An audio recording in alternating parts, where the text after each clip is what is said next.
ആകാശവാണി.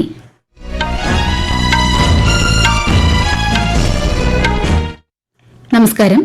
ആകാശവാണി തിരുവനന്തപുരം പ്രാദേശിക വാർത്താ വിഭാഗത്തിന്റെ പ്രത്യേക വാർത്താ ബുള്ളറ്റിൻ വായിക്കുന്നത് അശ്വതി. രാജ്യത്തിന്റെ വടക്ക് പടിഞ്ഞാറൻ നഗരങ്ങളിൽ ഇന്നലെ രാത്രി ഡ്രോൺ ആക്രമണം നടത്താനുള്ള പാകിസ്ഥാന്റെ ശ്രമം വിഫലമാക്കിയതായി ഇന്ത്യ. ജമ്മുകാശ്മീരിലെ നിയന്ത്രണ രേഖയ്ക്ക് സമീപം പാകിസ്ഥാൻ നടത്തിയ വെടിനിർത്തൽ കരാർ ലംഘനത്തിന് ഉചിതമായി മറുപടി നൽകിയതായി കരസേന അറിയിച്ചു. രാജ്യത്തിന്റെ പരമാധികാരം, അഖണ്ഡത എന്നിവ കാത്തുസൂക്ഷിക്കുന്നതിന് പ്രതിജ്ഞാബദ്ധമാണെന്നും എല്ലാ ഹീനമായ പ്രവൃത്തികൾക്കും മറുപടി നൽകുമെന്നും സൈന്യം വ്യക്തമാക്കി. ജമ്മു, പഠാൻകോട്ട്, ഉധംപൂർ അന്താരാഷ്ട്ര അതിർത്തിക്ക് സമീപമുള്ള ചില സ്ഥലങ്ങളിലെ സൈനിക കേന്ദ്രങ്ങൾ എന്നിവിടങ്ങളിൽ ലക്ഷ്യം വെച്ചാണ് പാക് ശ്രമം ഉണ്ടായതെന്ന് ഇന്റഗ്രേറ്റഡ് ഡിഫൻസ് സ്റ്റാഫ് ആസ്ഥാനം അറിയിച്ചു. ഈ ശ്രമങ്ങളെ തകർത്തതായും ആളപായമില്ലെന്നും സൈന്യം വ്യക്തമാക്കി. ചണ്ഡിഗഡിലെ വ്യോമത്താവളത്തിൽ നിന്നും അപകട സൈറൺ മുഴങ്ങി. ജനങ്ങളോട് വീടുകൾക്കുള്ളിൽ തന്നെ കഴിയാൻ നിർദ്ദേശം നൽകിയിട്ടുണ്ട്. പഠാൻകോട്ട്, രജൌരി എന്നിവിടങ്ങളിൽ ചാവേർ ആക്രമണം ഉണ്ടായതായുള്ള റിപ്പോർട്ടുകൾ പ്രതിരോധ മന്ത്രാലയം തള്ളി. ജമ്മുകാശ്മീരിലെ സത്വരി, സാംബ, ആർഎസ്പുര, അർണിയ എന്നിവിടങ്ങളിലേക്ക് പാകിസ്ഥാൻ വിക്ഷേപിച്ച 8 മിസൈലുകളും വ്യോമ പ്രതിരോധ സംവിധാനത്തിലൂടെ നിർവീര്യമാക്കിയതായി ഔദ്യോഗിക വൃത്തങ്ങൾ അറിയിച്ചു. ജമ്മുകാശ്മീർ മുഖ്യമന്ത്രി ഒമർ അബ്ദുള്ള സ്ഥിതിഗതികൾ വിലയിരുത്താനായി ജമ്മുവിലേക്ക് യാത്ര തിരിച്ചിട്ടുണ്ട്. കേന്ദ്ര ആഭ്യന്തരമന്ത്രി അമിത്ഷാ അതിർത്തി രക്ഷാ സേനയുടെ ഡയറക്ടർ ജനറൽമാരുമായും ഇന്നലെ സ്ഥിതിഗതികൾ വിലയിരുത്തിയിരുന്നു. ജമ്മു ഉൾപ്പെടെയുള്ള അതിർത്തി മേഖലകളിൽ ആക്രമണം തുടരുന്ന സാഹചര്യത്തിൽ കേരളത്തിൽ കൺട്രോൾ റൂം പ്രവർത്തനം ആരംഭിച്ചു. സംഘർഷ മേഖലയിൽ അകപ്പെട്ടുപോയ കേരളീയർക്ക് സഹായത്തിനായി സെക്രട്ടേറിയറ്റിലെ കൺട്രോൾ റൂമുമായി ബന്ധപ്പെടാം. ഫാക്സ്, ടെലിഫോൺ, ഇമെയിൽ എന്നിവയിലൂടെ വിവരങ്ങൾ അറിയിക്കാം. Phone number 0471 251 7500 251 email ID cdmdkerala@kerala.gov.in. Fax number 0471 232 2600.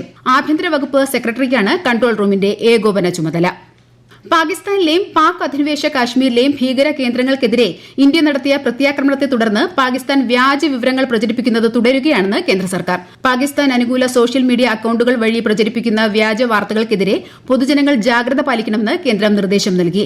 ഇന്ത്യയിലെ ജമ്മു വ്യോമസേനാ താവളത്തിൽ ഒന്നിലധികം സ്ഫോടനങ്ങൾ നടന്നുവെന്ന തരത്തിൽ പ്രചരിക്കുന്ന ചിത്രം തെറ്റാണെന്ന് PIB ഫാക്ട് ചെക്ക് അറിയിച്ചു. ഗുജറാത്തിലെ ഹസീറ തുറമുഖം ആക്രമിക്കപ്പെട്ടെന്ന തരത്തിൽ പ്രചരിക്കുന്ന വീഡിയോയും വ്യാജമാണെന്ന് സ്ഥിരീകരിച്ചിട്ടുണ്ട്.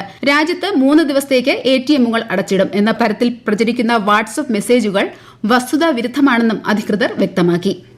അന്താരാഷ്ട്ര അതിർത്തിയിലെ നിലവിലെ സ്ഥിതിഗതികൾ അവലോകനം ചെയ്യുന്നതിനായി ഗുജറാത്തിലെ ഗാന്ധിനഗറിൽ ഉന്നതതല യോഗം ചേർന്നു. സുരക്ഷാ നടപടികൾ വിലയിരുത്തുന്നതിനായി ആഭ്യന്തര സഹമന്ത്രി ഹർഷ് സാംഗ്വി കച്ച്, പഠാൻ, ബനസ്കന്ദ ജില്ലാ കളക്ടർമാരുമായി ടെലിഫോണിൽ സംഭാഷണം നടത്തി. മുൻകരുതൽ നടപടിയായി ഭുജ്, രാജ്കോട്ട് എന്നിവയുൾപ്പെടെ സംസ്ഥാനത്തെ 6 വിമാനത്താവളങ്ങൾ താൽക്കാലികമായി അടച്ചു. കൂടാതെ കച്ച് ജില്ലയിൽ നാരായൺ സരോവർ, ജഖൌ, ലഖ്പത് എന്നിവിടങ്ങളിലെ സമുദ്ര പ്രദേശങ്ങളിൽ മത്സ്യബന്ധന പ്രവർത്തനങ്ങൾക്ക് സംസ്ഥാന സർക്കാർ നിയന്ത്രണങ്ങൾ ഏർപ്പെടുത്തിയിട്ടുണ്ട്.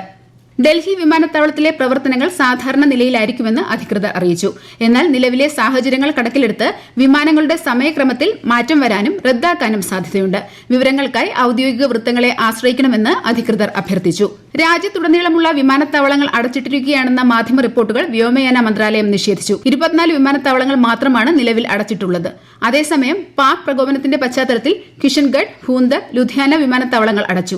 രാജസ്ഥാൻ, പഞ്ചാബ്, ജമ്മുകാശ്മീർ, ചണ്ഡിഗഡ്, ഹിമാചൽ പ്രദേശ് എന്നീ സംസ്ഥാനങ്ങളിലെ നിരവധി വിമാനത്താവളങ്ങളുടെ പ്രവർത്തനം നേരത്തെ നിർത്തിവച്ചിരുന്നു. തിരുവനന്തപുരം, കൊച്ചി വിമാനത്താവളങ്ങളുടെ പ്രവർത്തനങ്ങൾ സാധാരണ നിലയിലാണെന്ന് അധികൃതർ വ്യക്തമാക്കി. എന്നാൽ ചില വിമാനങ്ങൾ റദ്ദാക്കിയിട്ടുള്ളതിനാൽ യാത്രക്കാർ അതത് വിമാന കമ്പനികളുമായി ബന്ധപ്പെടണമെന്നും നിർദ്ദേശമുണ്ട്. പ്രത്യേക വാർത്താ ബുള്ളറ്റിൻ കഴിഞ്ഞു. അടുത്ത വാർത്താ പ്രക്ഷേപണം ഉച്ചയ്ക്ക് 12:30.